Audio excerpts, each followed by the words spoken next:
I think throughout, the first couple of years, I really had to understand that there's a bunch of different ways to achieve what you ultimately want to achieve. And there's the Trevor Lawrence path or the Caleb Williams path, whatever you want to term it, and that's not the path for everyone else. And I think your ability to keep your eyes focused on what you ultimately want in the face of inevitable adversity.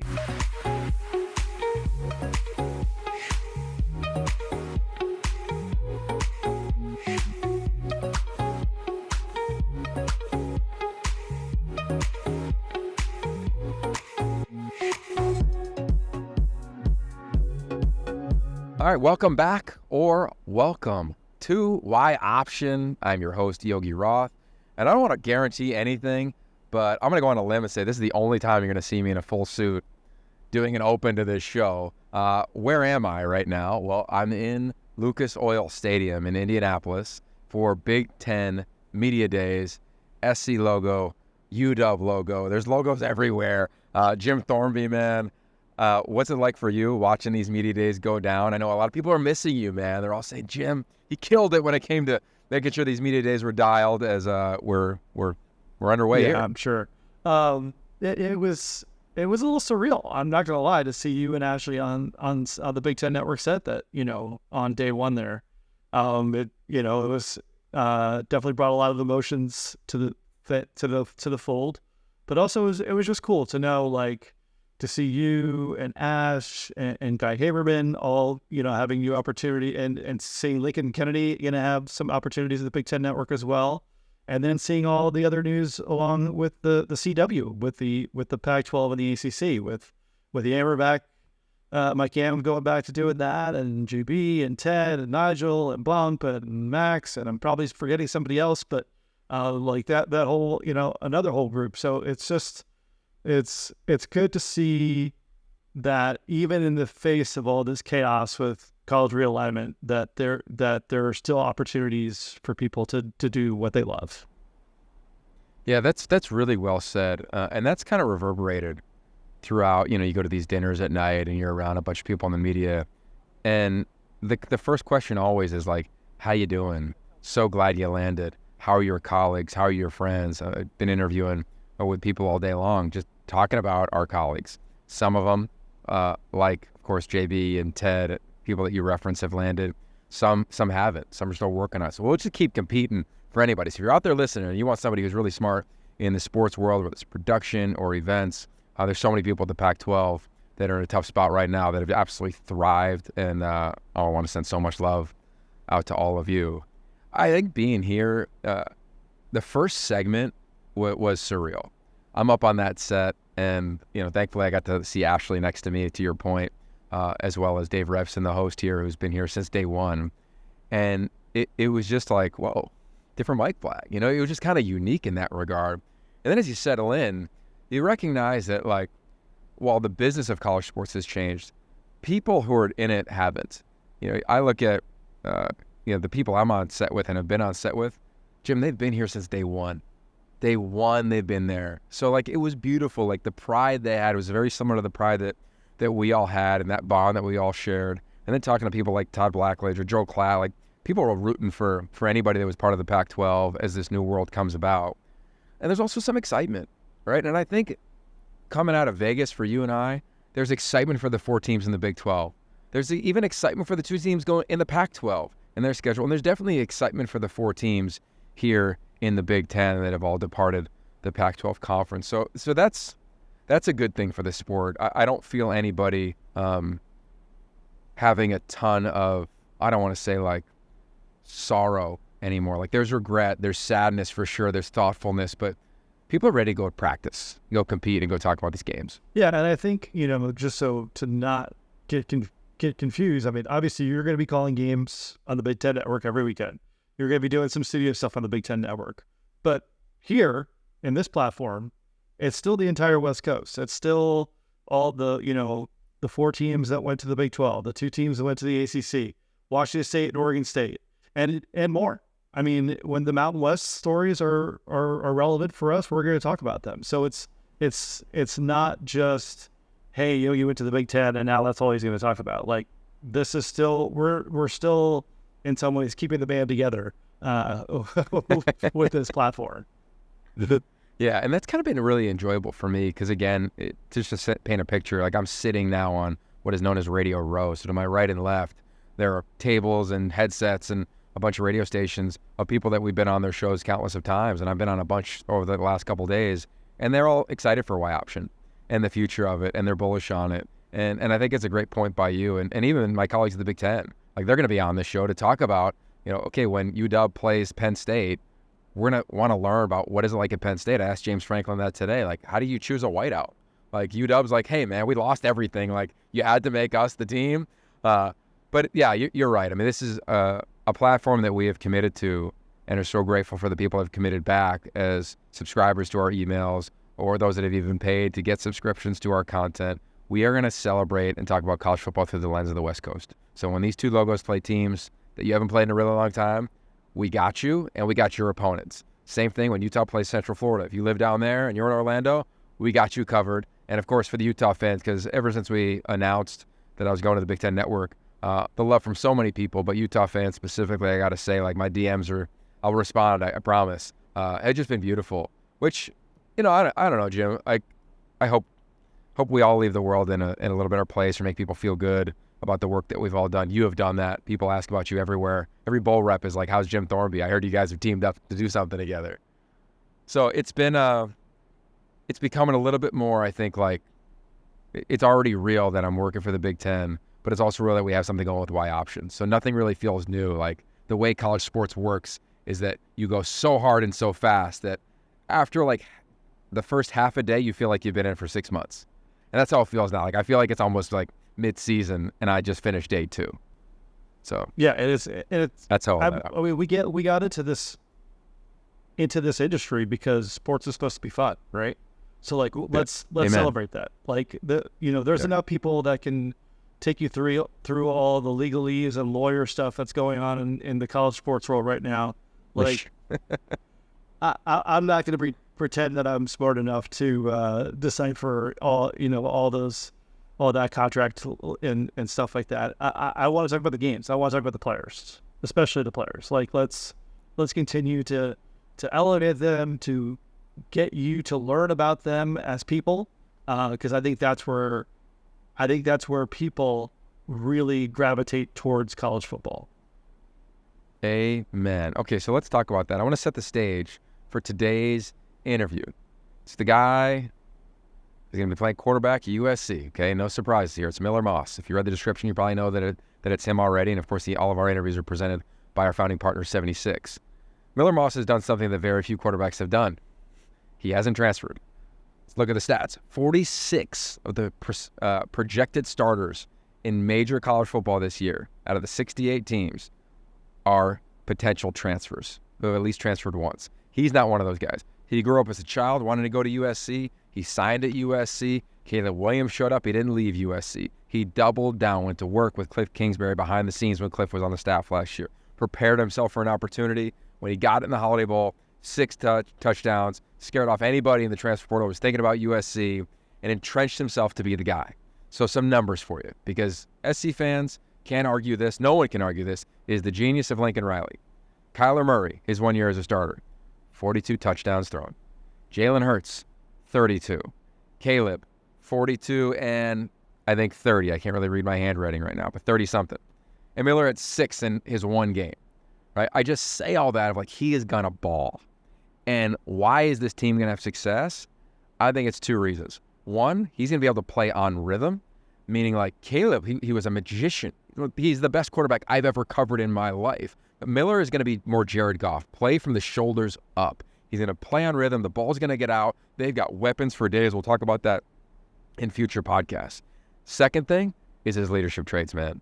We sat down with him at the Elite 11 with this interview, and you can just feel how steady he is, how ready he is for this opportunity. If you're a USC fan, if you're on USC's schedule, I'm calling your second game. For Utah State fans that are listening, get used to seeing one of the more, I think, productive quarterbacks who will be in the country this year, and also one of the steadiest players in the country. Our conversation today, presented by our founding partners, 76, go, go, go. I've been doing that here at Big Ten Media Days. And if you're driving up and down the West Coast, make sure you stop at a 76.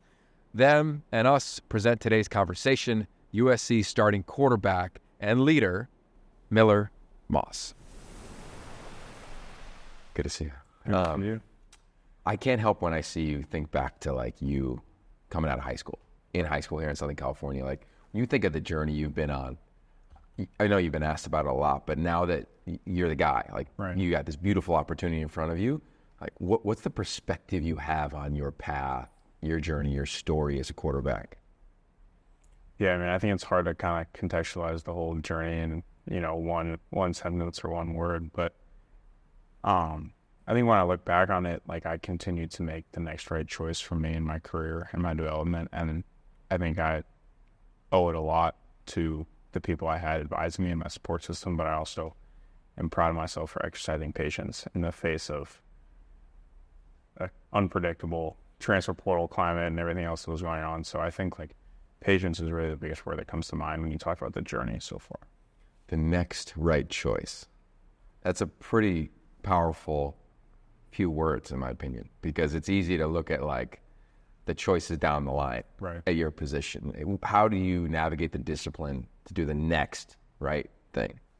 Yeah, I mean, it's difficult, like you said, especially in a world that is so predicated on forethought and what's going to happen if I do this, this, and this, But I think while it's important to think about that in terms of like life, it's also like a great metaphor for how to play the position. And that was something that came from Cliff this past year,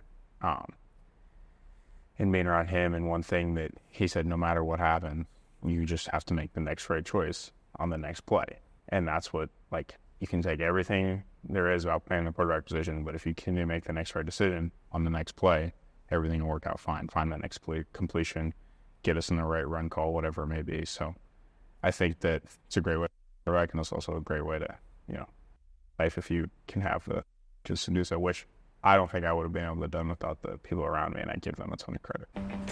Ready, set, dream cabin nestled in the woods. Just 4 hours to go.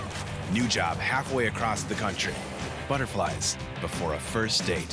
Wherever you go, 76 fuels all the ways you go, go, go. We've got a mutual friend in sports psychologist, Dr. Michael Gervais, and he would often say, and has said this year to the Elite 11 quarterbacks, you can train three things: your body, your craft, and your mind. As you communicate, I got to imagine like you've got a way in terms of how you're training mental skills. Right. What is it for you? I mean, I think the first thing is taking a deep breath, Yeah. That's I think my parents kind of pushed me, obviously athletically, but also intellectually from a young age. And I think that helped.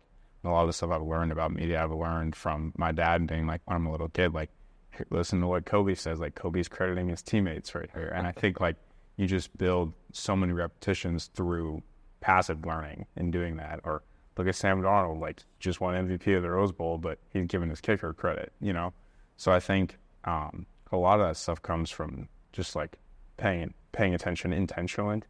And I think if you're able to do that, you learn a ton without, direct application of like, oh, I'm going to sit here and study these guys' interviews. And it's like, study how they articulate. I think you're able to kind of gain ground without having to really do so in a intense way. Where were you for that Rose Bowl? Yeah, I was in Hawaii. I was in a hotel room with my dad. And I remember in the third quarter, I was like, because they pulled ahead. I think it was like 42 something. And then in the third, Saquon busted that run. And then we ended up climbing back in that game. It was I remember jumping up and down in that room. It was awesome. I was hustling. So the way it works in the media is you get 5 minutes. At the 5 minute warning, it's like you can hit the field. Right. So you're trying to anticipate it, right? Can you get on an early elevator on your way down there, right? Right. So I get down there and you're like racing to the field, and we go through this, pathway to the end zone of where Deontay Burnett catches the touchdown, and I'm literally right behind the touchdown, watching it kind of unfold. Yeah. And it was one of those moments that was like slow motion, man. Absolute slow motion. For Deontay was a gray shirt, I think is what they called it, or a blue shirt or whatever. Like he wasn't. He wasn't highly recruited. Yeah, he wasn't a scholarship first semester. And I just say all that of like, there's so many different paths to success. Absolutely. But at the quarterback position, it's not often talked about. Yours is one now that might be an anomaly because you have sat and you have learned and taken one step at a time. What does that make you feel like when you think about the resolve you've had over the course of your time at SC? Yeah, I mean, it's interesting, like you said, like people think, and I remember being here at the 11 and thinking, look, I'm gonna play 3 years. I'm gonna go be the first pick of the draft, and like that's just what it's gonna be. And I think throughout, the first couple of years, I really had to understand that there's a bunch of different ways to achieve what you ultimately want to achieve. And there's the Trevor Lawrence path or the Caleb Williams path, whatever you want to term it, and that's not the path for everyone else. And I think your ability to keep your eyes focused on what you ultimately want in the face of inevitable adversity. You know what I mean? Because things are going to, like, no matter what happens, like, in this industry and, like, playing this position especially, like, you're going to have difficult things. You're going to have events that test your love for the game and whether you want to keep doing this. But I think your ability to continue to focus on what's really important to you and the ultimate goal is the most important thing. Quarterback seems to be a pretty important thing in Southern California. No doubt. Yeah, shocker. What was it like, and what has it been like to be a guy who's associated with those other names, right, not just to USC, but all across the landscape of the sport? Yeah, I mean, I think it's an honor to be mentioned with those names. I think it's similar to the SC quarterback fraternity, which obviously there's a ton of crossover, but I also think before I can really cement my name with those other guys, like, I still have a lot of work to do. So I think it's obviously an honor to be talked about in that respect, but there's a lot more to do. When I was coaching at SC, it hit me. We were at a kind of like a retreat with a bunch of alumni in Palm Desert. Right. And for whatever reason, I had to present to like a bunch of the donors. Yeah. Right. So I get up in this grass area where there's all these picnic tables. Right. It was beautiful. It was exactly what you'd imagine. Jen Noriega, I think, set it up. It was great. Right. And they're like, I think it was just like Pete or Sark just trying to be like, hey, let's see what he's got. How does he communicate? Right.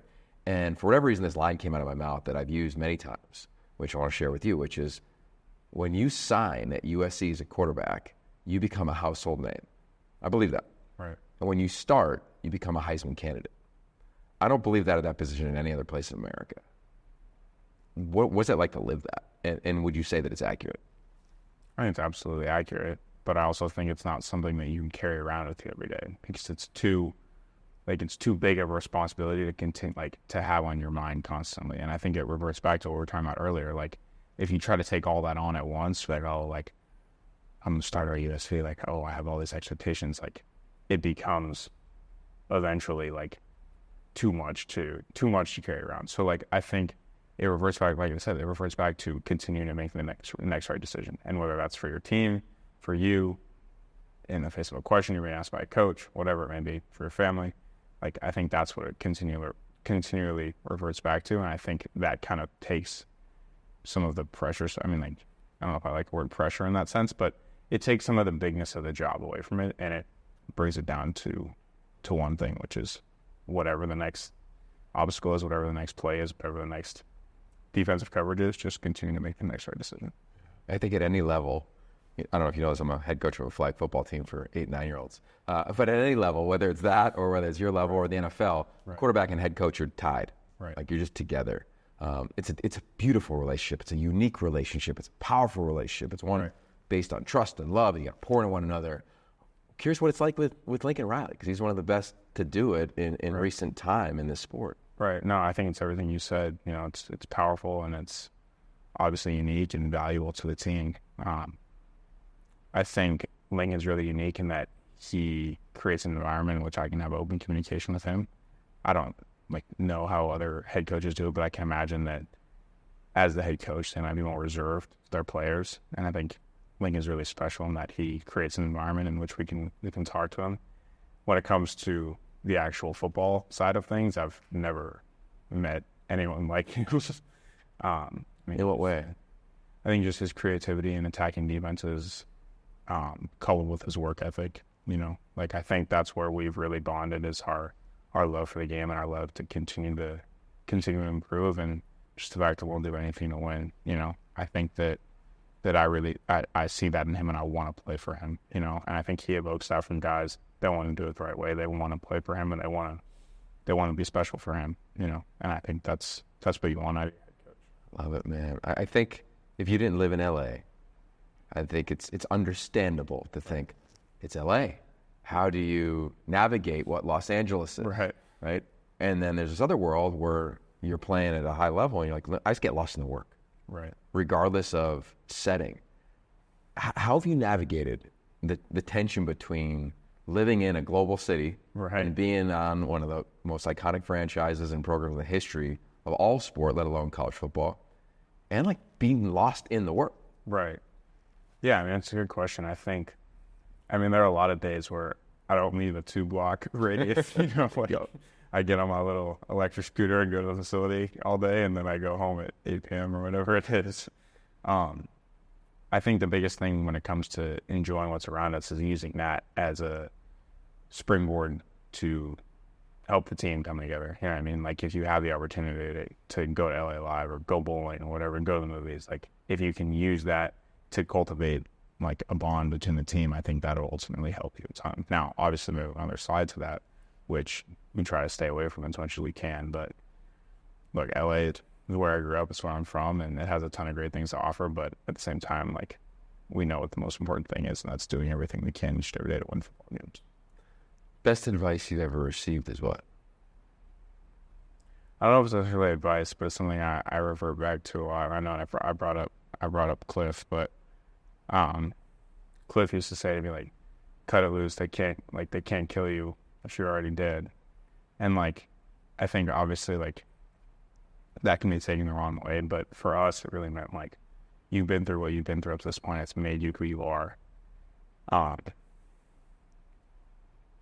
And like, there's nothing they can do that can knock you down. There's nothing they can do that can make you not who you are.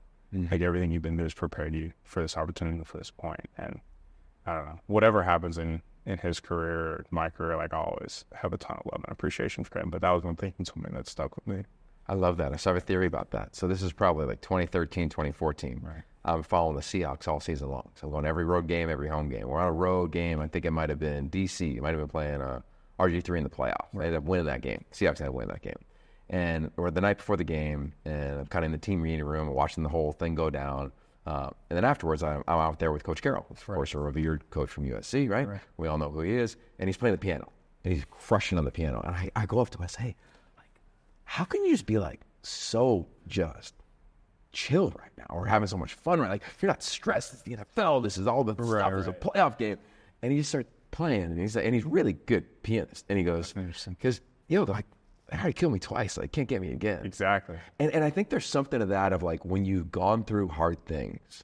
Cliff, maybe that came from him being let go at two places, Texas Tech or in the NFL with Arizona, or Pete when it was the Jets and the Patriots. I wonder if that's the case. And then for you, if you subscribe to that, like what has been your adversity to allow you to say, yeah, I own that. I own that statement. Yeah, I mean, I don't want to come across as like, oh, like I've gone through adversity, now there won't be any more. Because I think like if there's anything we know and understand, like adversity, especially in this line of work, is somewhat inevitable. But I think my adversity, I mean, there was probably one guy in my Elite 11 class that I wouldn't have gone to the same school as, and that was Caleb Williams. And it's funny, like I remember saying that to my mom, like during high school. I was like, because we're obviously trying to narrow down like my ultimate choices between schools and taking our trips and stuff. And I mean, obviously these schools are recruiting multiple kids, and I'll say like, hey, if he commits, we're taking it. If you commit, we're like first one to commit, whatever, like those kind of situations. And my mom just kind of posed the question, like, is there anyone you wouldn't want to go to the same school with? I was like, like I really feel like I can compete with anyone, but I probably wouldn't want to go to the same school as Caleb. And it's just funny how that stuff works out. And obviously, like sitting behind him for 2 years was difficult. And I think like it taught me a ton, because each and every Tuesday practice, like that was my game for that week. You know what I mean? And it taught me certain like valuable things about how to practice, how to approach a week. And it also taught me the value of patience, because every Saturday I didn't play, I came in pissed off on Sunday for the lift. And that kind of motivated me and kept me going. So, I mean, my true freshman year was very turbulent without completely getting into it. But, I mean, there's been, and obviously everyone has their share of adversity, and I think the biggest thing is how you respond to it. Yeah. It's giving me confidence going forward. As it should, man. I mean, I couldn't agree more. I mean, there's tons of quarterbacks that may not have been on the cover of anything, but the fact that they've hung and they've dug in, they've had their challenges, and I love that about you. You've always had a beautiful lens on the world. A phrase that we've talked about in a lot of the quarterback spaces is, can you be patiently impatient? Like, can you compete to be patiently impatient? Right. And that is, I think, is a really beautiful skill that you've had to develop based on your path. I mean, like you said, like those guys that may never be on the cover of anything, they stuck to it. Like, then whatever they go on to do, like they know exactly who they are and they have conviction in what they do. So I think like outside of, being on the cover of stuff and being on ESPN or whatever it may be, like that means a lot more when you go home to your family and stuff. So Yes. who's a really, No doubt. yeah. All right, before we cut you loose here, Caleb, elite, best quarterback I've seen with my eyes at the collegiate level. You were in the meetings with him. Mm-hmm. Everybody has an opinion on him, Right. but you have fact. Mm-hmm. What did you learn about the lonely work, about his passion for the craft and how he approached it?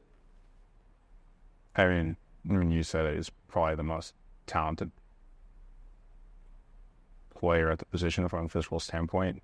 I mean, I haven't seen Pat every day in practice, obviously, but like when it comes to the things he can do with his body and the throws that he can make, like it's one or two in the world. I don't know which one it is, but it's one of those. I think, obviously Caleb has taken a lot of heat, and I have a lot of respect for him for his ability to stand into that, because you don't truly know what that feels like until you wear those shoes. Not that I have worn those shoes and taken the heat that he has, but to see him go through that, like, and continue to have conviction in who he was is very impressive. And, I'm always rooting for him at the next level. Hopefully we play against each other at the next level. Yeah, we'll have the Elite 11 photo. Yeah, exactly. No doubt. But I think just every day in the meeting room, like, he wants to be great more than anything. And I think part of that, like, me seeing all the things he could do physically forced me to be great in other ways, because I was like, look, if I'm going to compete with guys like this, not that there are very many guys like that, but I need to be great in so many other areas. And it pushed me a ton to really become the player that I am and the player that I want to be, So I'll always have a deep appreciation for who he is. I mean, obviously, he knows that I'll be the first one to say is I hated sitting behind him. He was terrible. But, and like, he knows I would say that. But I think just someone who really wants to be great at the end of the day, someone who wants to win, and someone who values the right things about playing this position. It's an incredible example to have you here at the Elite 11 as counselor. To pour into these players whose shoes you were once in. Right. I asked you the best piece of advice you received. What do you think was the worst piece of advice you received? Because it might be able to impact and help some of these guys. It's a cool question. I mean, the first thing that comes to mind is be realistic. You know what I mean? Like, if you look at me like I'm kind of an unassuming, like, no one's going to walk down the street and be like, oh, that guy can play athletics at a very high level, But I think, and this goes back to my parents at a very young age, like, they instilled the belief in me that I can do whatever I put my mind to, whether that was chess, art, or math, football, basketball, baseball, soccer, whatever it might be. So I think the worst advice I ever received is be realistic, because I think in doing that, you box yourself in and you say, like, oh, I can only accomplish X amount of things, or I'm from here, I can only do this, this, and this. Like, I go to USC, all I can do is go into investment banking, or not that that's a bad career path for anyone who wants to do that. But I think that's one of the best things I've thought, is to not be realistic and to not limit myself in terms of what I can do. So I love that, man. Good advice. Beautiful, brilliant example of perseverance. And I can't wait to watch you play, man. No, I'm excited. Yeah. All right. We too. Can't wait. 8 o'clock. Yes, let's get it Let's in. do it. All right. Awesome. Thanks, man. Appreciate you. You got it. Always.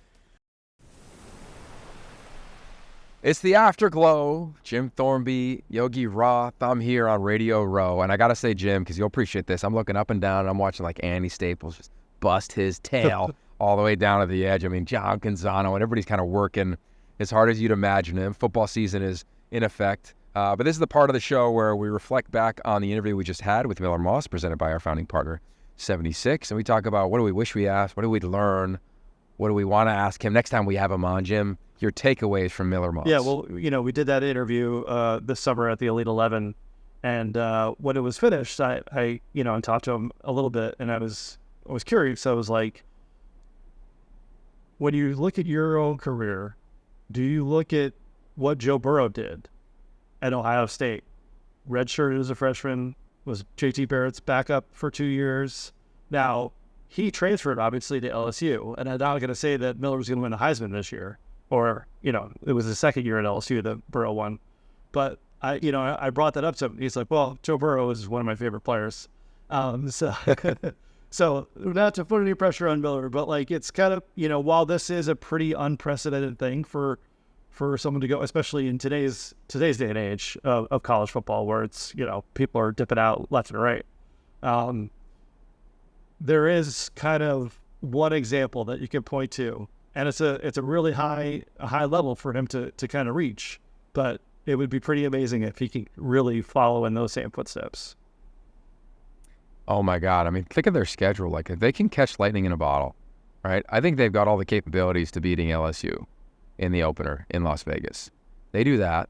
Then they get Utah State. I'm going to pull out my trusty schedule right here for you. They get a bye week, get to kind of tighten up some loose ends. Their first Big Ten game, like, thanks Big Ten, is at the Big House. Lincoln Riley addressed that earlier today of, hey, two-storied programs, defending champs, like, it makes sense. We get it. But definitely not going to be an easy road. But for a Michigan team that's got to find, there's a bunch of new players, especially on the offensive side. Maybe they can outscore them. How can they score? What's the line of scrimmage going to be like? We just imagine if they come out the gates and they're 3-0 with Wisconsin coming to the Collie. Miller Moss will be on the front page of everything. Everything. And I don't think that that's that far off to think that that's a possibility. They're going to score.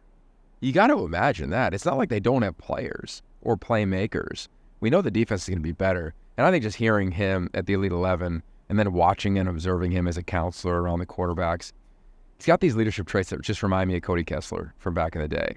And Cody had to deal with so much turmoil when he was at USC. Miller won't have that. But you got to deal with what's going on at SC. Quarterback takes off, a lot of scrutiny around the program right now for a bunch of reasons that some I think are ridiculous. But regardless, he's got to be steady. And that's the thing I really took away from that session with him. And I've known him since he was 16. But he's just steady, but he's also got a confidence about him. And I think that position has to have a little bit of stuff in your neck. He's got that. Teammates clearly love him. We have Deuce Robinson, an interview coming up in a couple weeks on this show as well. So huge fan of him, Jim. I can't wait to watch him in practice. Going to be out of camp in about 2 weeks.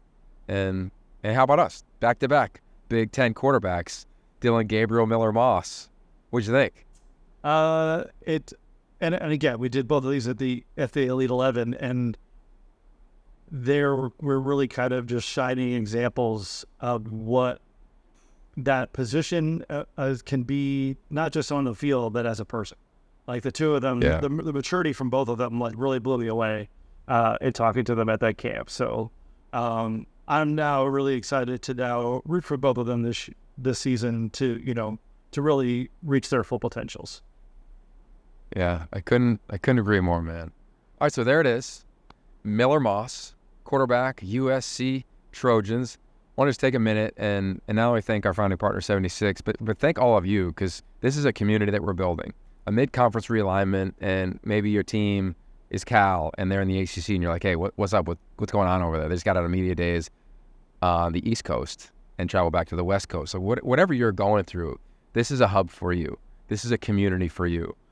And Jim and I have committed to showing up for you. I can't wait to do that. And I'm also really excited to be working at the Big Ten Network and calling games. I mean, it's one of my greatest joys to stand at the 50 and talk about football. Like, you kidding me? What a gift, as is this. So thank you all for joining this community, sharing this community with your friends, and giving us feedback on this community. And away we go. And away we go. Training camp is literally hours away for some teams, days away for others. And by the time you hear from us again, it'll be fully underway in college football. So as always, lots of love. Stay safe. Peace.